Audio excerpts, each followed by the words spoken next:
দ্রুততম সময়ের মধ্যে কোরবানির পশু বর্জ্য অপসারণের আশ্বাস দিয়েছেন ঢাকা উত্তর সিটি কর্পোরেশনের মেয়র আতিকুল ইসলাম। গাবতলী ডিএনসিসি কাঁচা বাজারে বর্জ্য অপসারণের জন্য 40টি ট্রাক উদ্বোধন করে তিনি একথা বলেন। এদিকে জাতীয় ঈদগার প্রস্তুতি পরিদর্শন শেষে ঢাকা দক্ষিণের মেয়র ফজলে নূর তাপস 24 ঘন্টার মধ্যে আধুনিক যন্ত্রপাতি দিয়ে কোরবানির সকল বর্জ্য অপসারণের আশ্বাস দেন। খায়রুল ইসলামের রিপোর্ট। ওয়ালটন ফ্রিজ কিনে অনেকের মতো আপনিও হয়ে যেতে পারেন মিলেনিয়াল। সেরা পণ্যের সেরা অফার। রাজধানীর কুরবানির পশুর বর্জ্য অপসারণে ঢাকা উত্তর সিটি কর্পোরেশনের বহরে যুক্ত হলো 40টি ট্রাক, যার মধ্যে রয়েছে 32টি ডাম্প ট্রাক ও 8টি কম্প্যাক্ট ট্রাক। নতুন এসব গাড়ি যুক্ত হওয়ায় প্রতিদিন 350 টন বর্জ্য অপসারণের সক্ষমতা বেড়েছে ডিএনসিসির।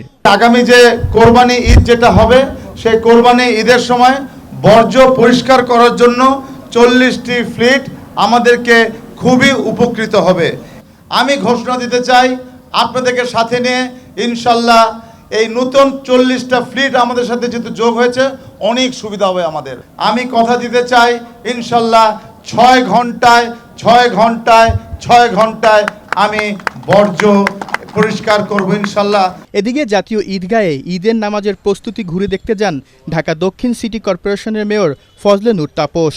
পরে তিনি জানান, এবারও ঈদের প্রধান জামাতে যাতে মুসল্লিরা নির্বিঘ্নে নামাজ আদায় করতে পারেন সেই ব্যবস্থা নেওয়া হয়েছে। বিপুল বৃষ্টি হতে সম্ভাবনা রয়েছে, তারপরও আমরা গতবারের ন্যায় যে প্রস্তুতি আমরা সম্পন্ন করছি, তাতে আমরা আশা করছি 35,000 মুসল্লি এখানে স্বাচ্ছন্দ্যে এই ঈদের জামাতে অংশগ্রহণ করতে পারবেন এবং কোনো জলাবদ্ধতা বা পানির বিড়ম্বনায় পড়তে ইনশাল্লাহ তাদের হবে না।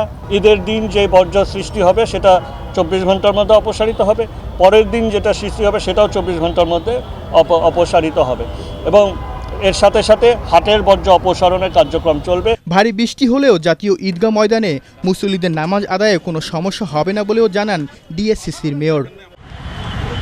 খায়রুল ইসলাম, এটিএন বাংলা, ঢাকা।